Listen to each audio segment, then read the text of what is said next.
Hello dear students, permutation combination का JEE advance का अगला प्रॉब्लम है।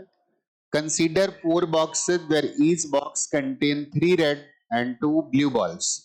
Assume that all 20 balls are distinct. In how many ways can 10 balls be chosen from the 4 boxes so that from each box at least one red ball and one blue ball are chosen? उसने बोला कि 4 boxes हैं, 4 boxes बना लेते हैं। 1 2 3 4 और हर box का composition क्या है? 3 red balls and 2 blue balls। तो ये 3 red balls हैं एंड 2 blue balls। इसमें भी क्या है? 3 red हैं और 2 blue balls हैं। सारे बॉक्सेस में वही है, 3 red एंड 2 blue balls हैं। इसमें भी 3 red और 2 blue balls हैं। एक स्टेटमेंट और भी बोलता है, assume that all 20 balls are different. तो जब सारे डिफरेंट्स है ना, तो इनके नंबर डाल दो, R1 R2 R3 R4 R5 R6 R7 R8 R9 R10 R11 R12 और ऐसे। ये नंबर लिखने का पर्पज सिर्फ ये है कि कोई भी बॉल अगर ब्लू है तो दूसरी बॉल की आइडेंटिटी उससे डिफरेंट है, तो ब्लू के ही बोल देते हैं 1 2 3 4 5 6 7 8। क्लियर हो गया? सारी बॉल डिफरेंट है। फिर उसने हमसे बोला है कि कितने वेज में हम 10 बॉल्स निकाल सकते हैं, लेकिन कंडीशन उसने बोल दी है कि at from each box at least one red ball and one blue ball are chosen. एक शर्त है, क्या? हर बॉक्स से कम एक ब्लू और कम से कम एक रेड होना चाहिए। और टोटल हमें कितना निकालना है? 10। तो इससे 2 निकालना कंपलसरी, इससे 2 निकालना कंपलसरी और इससे 2 निकालना कंपलसरी है। तो अगर इससे 2 निकालना कंपलसरी, इन सबसे 2 निकालना कंपलसरी है और टोटल अगर 10 निकालना था तो कितना और निकालना है? 2 और निकालना है। तो हम एक काम कर सकते हैं कि जो 2 और निकालनी थी वो किसी एक बॉक्स से निकाल लेंगे। तो किसी एक बॉक्स से अगर निकाल लेंगे तो उस केस में उस एक बॉक्स से हमको कितनी निकालनी पड़ेगी? 4। या फिर ऐसा कर सकते थे कि जो 2 और निकालनी थी दोनों डिफरेंट बॉक्स से निकाल लें। तो फिर ऐसे बोल सकते हैं कि एक बॉक्स से 2 निकालना पड़ेगा, दूसरे से 2 और बाकी किन्हीं 2 से 3। इसका मतलब इन बॉक्सेस से नहीं है। ये इतने तरीके आ गए, 2 तरीके आ गए कि हम पहले केस में क्या बोल सकते हैं कि 3 बॉक्सेस से 2 बॉल निकाल लो, एक बॉक्स से 4 निकाल लो। और दूसरा केस क्या होगा? ये हो गया case number 1। This is case 1 and this is case 2। या तो हम ये करें कि 3 बॉक्सेस से 2 निकाल लें और एक बॉक्स से 4 निकाल लें, या फिर हम ये करें कि 2 बॉक्सेस से 2 निकाल लेते हैं और एक बॉक्स से हम क्या करते हैं, 2 बॉक्सेस से 3 और 3 निकाल लेते हैं। राइट? इसके अपने नंबर ऑफ वेज आएंगे कुछ n1 और इसके नंबर ऑफ वेज आएंगे n2। तो जो हमसे पूछा गया है उसके टोटल वेज आ जाएंगे n1 प्लस n2। ये अलग मेथड हो गया, अलग मेथड हो गया, एक सीक्वेंस में नहीं हो रहा है। हाँ, ये जो 4 इवेंट हो रहे हैं एक सीक्वेंस में हो रहे हैं, या तो ये हो गया या तो ये होने वाला है। इसका मतलब ऐड करेंगे ना। तो हम पहले केस का आंसर निकालने की कोशिश करते हैं कि हमारे पास 4 बॉक्सेस थे और हमें क्या करना है, 2 2 2 और 4 ऐसे बॉल्स निकालने। इसमें ऑब्जर्व करने लायक क्या है? इसमें ऑब्जर्व करने लायक है 4, क्योंकि 4 एक ही बॉक्स से निकालना है। तो हम एक काम कर लेते हैं कि पहले हमारे पास 4 बॉक्सेस थे ना, तो 4 C1 वेज में क्या करें, पहले तो एक बॉक्स पकड़े। अब 4 में चूज करोगे ना, पहला ले, दूसरा ले, तीसरा ले, चौथा ले, तो देयर आर 4 वेज। तो 4 C1 वेज से हमने क्या किया, एक बॉक्स हमने चूज कर लिया। अब हमें उससे कितनी बॉल्स निकालनी? 4 बॉल्स निकालनी है। तो किसी भी बॉक्स के अगर कॉम्पोजिशन पे जाओगे ना, तो उसके पास 3 रेड हैं और 2 ब्लू बॉल्स हैं। इसमें हमें 4 निकालनी है, ठीक है ना। तो अगर इससे 4 निकालनी है तो क्या कर सकते हैं? एक तरीका तो ये हो सकता है ना, वैसे मैं तो बोलूंगा कि भाई साहब कोई भी 4 निकाल लो, कंडीशन सेटिस्फाइड होगी, ठीक है ना। मतलब हमारे पास टोटल कितने थे? टोटल हमारे पास 5 थे, हम कोई से भी 4 निकाल लेंगे ना, तो कम से कम एक ब्लू और एक रेड तो आने वाला है, ठीक है ना। तो इसमें से हम क्या करते हैं कि 5 में से कोई से भी 4 चूज कर लो, कोई फर्क पड़ने वाला नहीं है। क्लियर? तो मैं ऐसे बोल देता हूं कि हमारे पास जो हमने बॉक्स चूज किया उसमें 5 बॉल्स थे और 5 में से हमें कितना निकालना था? 4 निकालना था, तो हमने 4 निकाल ली। 5 में से 4 बॉल्स हमने निकाल ली, ठीक है ना।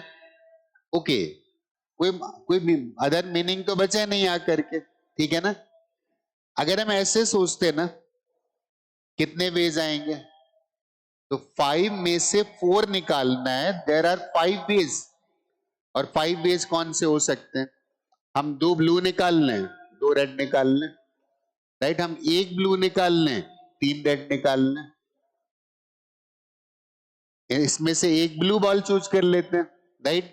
तो हमारे पास 2 तरीके होंगे, या हम क्या करते हैं, दोनों ब्लू चूज कर लेते हैं और इसमें से 2 चूज कर लेते हैं, ठीक है ना। ब्रेक भी कर सकते थे, कैसे कैसे निकालना है, बट कोई भी 5 में से 4 निकाल लो, अपने आप कम से कम एक ब्लू आएगी और कम से कम अपने आप एक रेड आएगी। अब आगे का क्या करना है? आगे हमें बाकी के 3 बॉक्सेस से दो निकालने, तो चॉइस का कोई मतलब नहीं है, स्टार्ट कर दो। कोई सा भी एक बॉक्स पकड़ते हैं, उस बॉक्स में कितने रेड थे? 3 थे। और कितने ब्लू थे? 2 थे। तो हमने कोई सा भी बॉक्स ले लिया ना, उस बॉक्स में से 3 में से एक रेड निकाल लो और 2 ब्लू में से एक ब्लू निकाल लो। तो ये तो हमारे एक बॉक्स के लिए हो गया। अब 2 बॉक्स का काम हो गया, तो अगले बॉक्स के लिए क्या करेंगे? फिर वही करेंगे, 3 रेड में से एक निकाल लो और 2 ब्लू में से एक निकाल लो। और फिर हम एक लास्ट बॉक्स बचेगा, उसमें भी यही करेंगे, क्या कि 3 में से एक निकाल लो और 2 में से एक निकाल लो।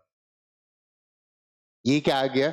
जब हमने 3 बॉक्स से 2 बॉल्स निकाले और एक बॉक्स से हमने 4 बॉल्स निकाले, ठीक है ना।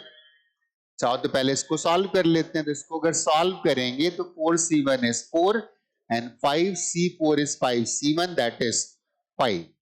3c1 का मतलब 3 है, 2c1 का मतलब 2 है, तो this become 6 and 6 into 6 into 6 मतलब 6 टू द पावर 3। क्लियर? तो 6 to the power 3, 4 into 5 is 20 और 6 टू द पावर 3 इज 216।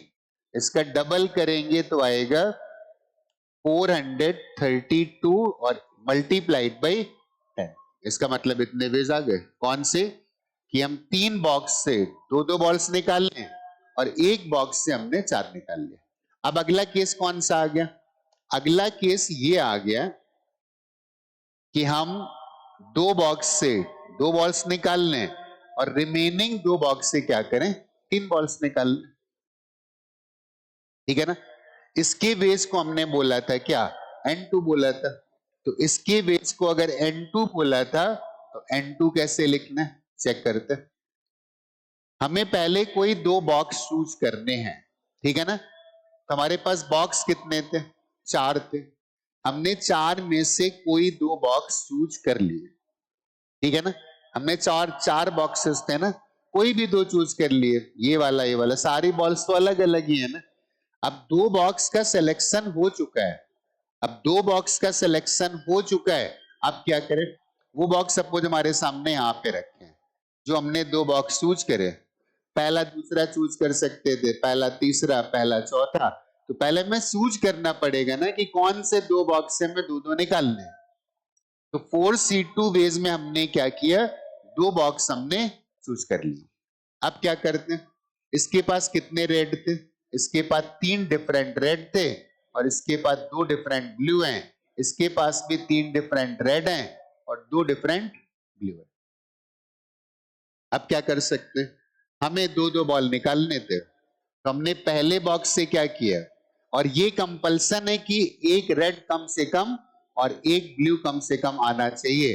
तो 2 में से इससे मैंने क्या किया, 3 रेड में से एक निकाल लिया और 2 ब्लू में से एक निकाल लिया। क्लियर? लेकिन हमें दूसरे से भी निकालना था, तो यही काम हमने क्या किया, दूसरे के लिए किया। पहले मैं ऐसे लिख देता हूं, दूसरे बॉक्स में से 3 रेड में से एक निकाल लिया और 2 ब्लू में से एक निकाल लिया। मतलब ये वाला पार्ट तो कंप्लीट हो गया। क्लियर हो गया? ठीक। अब आते हैं क्या, 2 बॉक्स का काम तो कंप्लीट हो गया। अब हमारे पास 2 बॉक्स बचे, इनका काम कंप्लीट हो गया। अब 2 बॉक्स में क्या करना है, इसके पास 3 डिफरेंट रेड हैं, इसके पास भी 3 डिफरेंट रेड हैं, इसके पास 2 डिफरेंट ब्लू और इसके पास भी 2 डिफरेंट ब्लू। अब क्या करना है, अब इस बॉक्स पे इससे भी 3 निकालने, इससे भी 3 निकालने, तो बॉक्स का सिलेक्शन नहीं करना है। अगर एक से 3 निकालना होता है, एक से 4 निकालना होता है, तो मैं सोचता कि किससे 3 निकालना और किससे 4 निकालना है। जब दोनों से 3 निकालना है, कोई सिलेक्शन की जरूरत नहीं, कोई सा भी पकड़ लो, ठीक है ना। अब इससे मुझे 3 बॉल्स निकाल लेते हैं, लेकिन एक कंपल्सन है कि कम से कम एक ब्लू और एक रेड होना चाहिए। तो इससे अगर हम 3 बॉल सेलेक्ट करें और हमें क्या चाहिए, एक ब्लू और एक रेड चाहिए, तो ऐसा हो सकता है इससे मैं एक ब्लू ले लूं और 2 रेड ले लूं, या ऐसा हो सकता है कि 2 ब्लू ले लूं और एक रेड। इसका मतलब 2 डिफरेंट केसेस हो गए, और 2 डिफरेंट केसेस हो गए तो मैं क्या कर सकता हूं, इनको ऐड कर देता हूं। मैं पहले केस की बात करता हूं, मुझे 2 ब्लू निकालने थे। हमारे पास कितने ब्लू थे, 2 थे, तो 2 में से दोनों निकाल लो। और हमें रेड कितना निकालना था, एक, तो 3 रेड में से कोई एक चूज कर लो। अब ये दोनों इवेंट एक साथ तो नहीं हो सकती, सीक्वेंस में होंगे नहीं, तो हमने एक इस वाले की ये वाले वेज निकाल लिए। एक दूसरा तरीका होता है कि एक ब्लू निकालो 2 रेड निकालो। तो इस बॉक्स में कितने ब्लू थे, 2 थे, तो 2 में से मैंने क्या किया, एक ब्लू निकाल लिया, और 3 रेड में से 2 रेड निकालने, तो 3C2। ये तो तीसरे बॉक्स के लिए होगा। और यही काम हमें किसके साथ करना था, यही काम हमें करना था अगले वाले बॉक्स के साथ, ठीक है ना। तो अगले वाले बॉक्स के साथ भी अगर यही काम करना है तो फिर यही करेंगे। क्या, अगले वाले बॉक्स में भी यही इवेंट होने वाली है, 2 ब्लू 1 रेड, और या 1 ब्लू 2 रेड। तो एक बार दोबारा से प्रैक्टिस के फॉर्म में लिख लेते हैं कि 2C2 से हमने 2 ब्लू चूज कर लिए, और 3C1 से 1 रेड, या हमने 2C1 से 1 ब्लू चूज कर लिया और 3C2 से 1। 3C2 का मतलब 3 में से कोई 2, हाँ रेड 3 थे तो हमने 2 चूज कर लिया, ये हमारे पास वेज आ गया। सिंप्लीफाई करते हैं, 4C2 का मीनिंग क्या था, 4C2 का मतलब था कि 5 4 में से कोई 2 सेलेक्ट करना है, तो इसको लिखेंगे ना 4 factorial divided by 2 factorial divided by 2 factorial. 3C1 का मतलब 6 3 है, और 2C1 का मतलब 2 है, तो दिस इज इक्वल टू 6, और ये भी 6 लिखा हुआ है, तो दिस इज 6 इंटू 6। इस ब्रैकेट को सॉल्व करते हैं, 2C2 का मतलब 1, 3C1 का मतलब 3 है, 2C1 का मतलब 2 है, 3C2 का मतलब 3 है, तो दिस विल बी 6 प्लस 3 9। और ये अगर 9 आने वाला है तो ये वाला भी कितना आने वाला है, 9 आने वाला। This will become 81, 9 into 9, and that will be 81। ठीक है ना। इसको इसके साथ कैंसिल करेंगे तो 4 फैक्टोरियल मतलब 4 इंटू 3 इंटू 2 इंटू 1, 4 कैंसिल कर दिया तो 3 2 बचा, तो यहाँ पे और क्या बचने वाला है, 6 बचने वाला है। ठीक, चेक कर लेते हैं, दिस इज 216 इंटू 81, तो दिस विल बी 216,